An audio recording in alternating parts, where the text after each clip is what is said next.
আসসালামু আলাইকুম রহমতুল্লাহি ওয়া বারাকাতুহু। সম্মানিত দর্শক, জাতীয় পার্টি নিয়ে কথা বলতে চাই না, কিন্তু নানা কারণে কথা বলতে হয়। প্রথম কারণটা হলো যে এই দলটির সঙ্গে আমার যে পরিচয়, সেই পরিচয় এরশাদ জমানার শুরু থেকে। এবং আমি যখন সংবাদপত্রে ছিলাম সেই ৮৬-৮৭ সনে, তখন এরশাদ সাহেবের সঙ্গে যেভাবে সম্পর্ক ছিল, তার অনেক মন্ত্রী এমপিদের সঙ্গে আমার খুব ভালো সম্পর্ক ছিল। তখনকার শিক্ষামন্ত্রী শেখ শহীদুল ইসলাম, টিএনটি মন্ত্রী কাজী ফিরোজ রশিদ, তারপরে স্পোর্টস মন্ত্রী ছিলেন আবুল খায়ের চৌধুরী সাহেব, এরকম সবাই এমপিদের মধ্যে অনেক প্রভাবশালী এমপিদের সঙ্গে, মানে আসলে জাতীয় পার্টি যেভাবে আমরা এখন স্বৈরাচার বলি, ওটা তাদের আর একটা চরিত্র।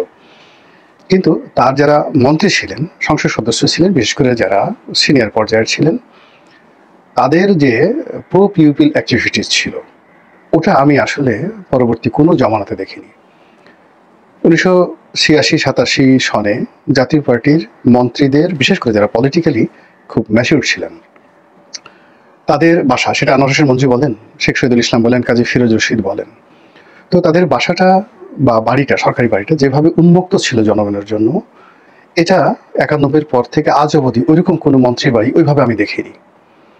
যারা কাজী ফিরোজ রশিদকে চিনেন, তিনি যে বাড়িতে থাকতেন মিন্টু রোডের, বেইলি রোডের, তার অনেকগুলো পাখি ছিল এবং তিনি সেই গভীর রাত পর্যন্ত বসে থাকতেন এবং তার দরজা খোলা থাকতো। যে কোনো মানুষ যে কোনো সময় তার রুমে ঢুকতে পারতেন এবং ঢুকলে একটু চা খাওয়া যেত, বিস্কুট খাওয়া যেত, কথা বলা যেত, বসা যেত। ঠিক এখন যেভাবে মন্ত্রী এমপিদের সঙ্গে কাছুমাচু ওইরকম দেখিনি। আবার সচিবালয়ে গিয়েও অনেক মন্ত্রীদের সঙ্গে আমরা, ধরেন আমাদের একটা পরিচয় ছিল, আমাদের কথা আলাদা, অন্য যারা সাধারণ মানুষ তারা যেভাবে মন্ত্রীদের রুমে ঢুকতেন, ঠিক ওইভাবে আসলে পরবর্তী জমানাতে আমি দেখিনি। আবার কর্মজীবনে যখন আমি ব্যবসা বাণিজ্য শুরু করলাম, তখন তাদের অনেকের সঙ্গে বন্ধুত্ব হয়েছে। এরশাদ সাহেবের সঙ্গে ওই যে ৮০ দশকের সম্পর্ক, সেটা ছিল। আবার সংসদ সদস্য রূপে তাদেরকে আমি আমার সহকর্মী রূপে যাদেরকে পেয়েছি, ইনক্লুডিং এরশাদ সাহেব। তো এরশাদ সাহেব বলতে গেলে প্রতি সপ্তাহে ২-৩ বার করে ওনার সঙ্গে আমার কথা হতো, দেখা হতো, সাক্ষাৎ হতো, খুবই স্নেহ করতেন।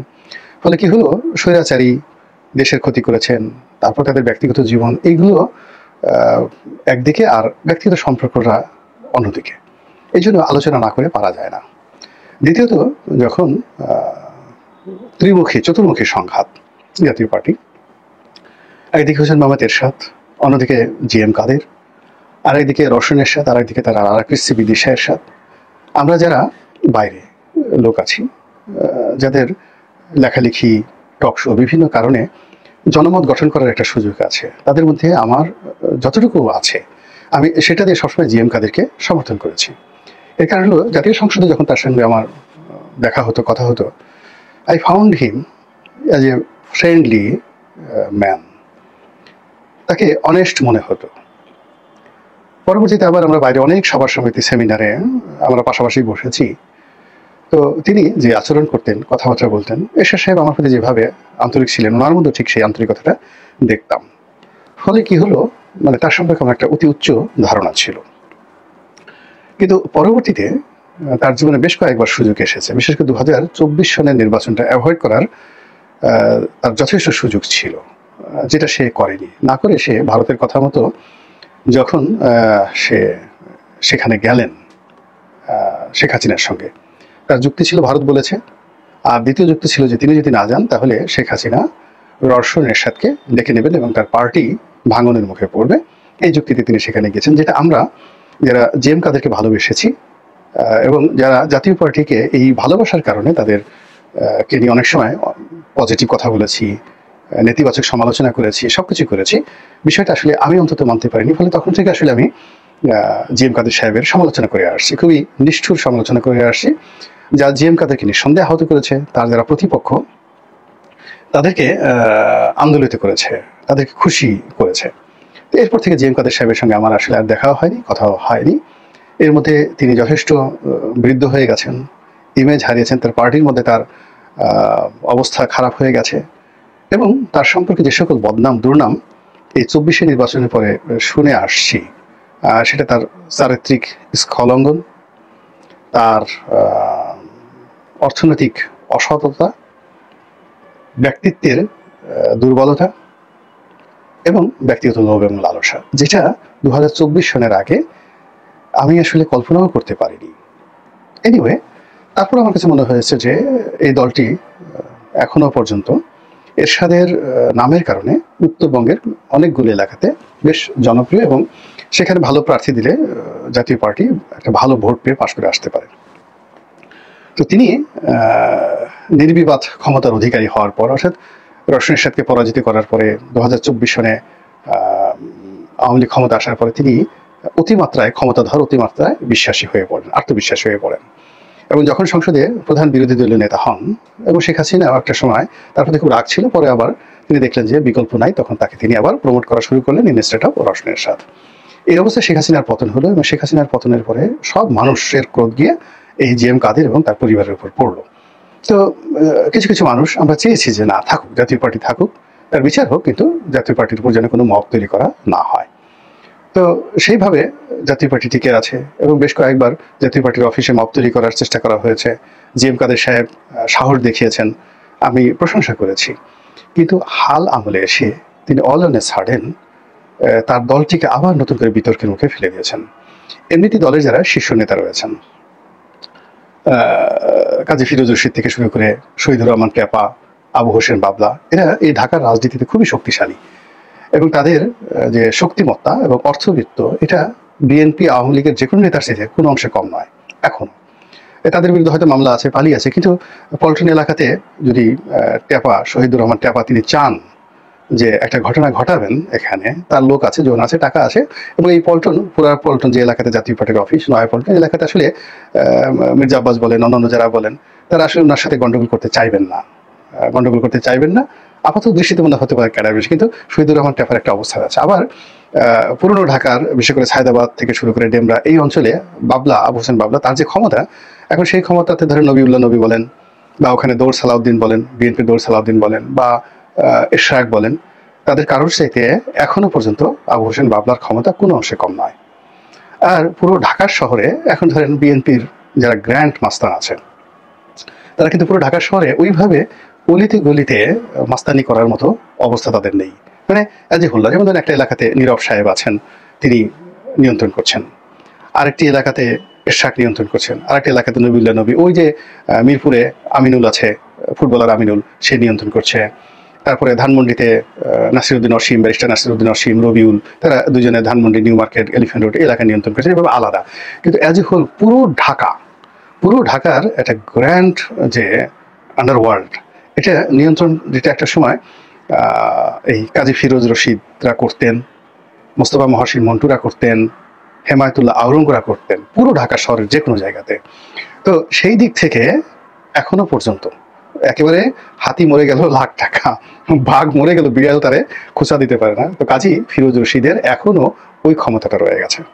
একইভাবে যদি আপনি রুহুল আমিন হাওলাদারের কথা চিন্তা করেন, তিনি সেই পুরো শিল্প অঞ্চলে, তেজগাঁ থেকে শুরু করে একেবারে টঙ্গী, গাজীপুর পর্যন্ত, সেই স্বাধীনতার পরে, মানে স্বাধীনতার পর থেকে একেবারে আজ অবধি, এখন দাপট দেখাচ্ছেন না, কিন্তু আমি যদি ধরি ইউনিয়ন মন্ত্রী হওয়া পর্যন্ত, এরশাদের জমানা পর্যন্ত, এই পুরো এলাকায় তার চেয়ে বড় মাস্তান কেউ ছিল না।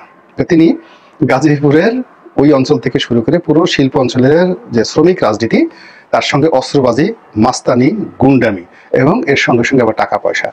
এখানে রুহুল আমিন হাওলাদারকে যদি আপনি দাদা ধরেন অভিজ্ঞতার দিক থেকে, এখন যারা মাস্তানি করছেন তাদের এখনো দাঁত উঠে নাই, ওনার দাঁত পড়ে গেছে, থুড়ে বুড়ে হয়ে গেছেন।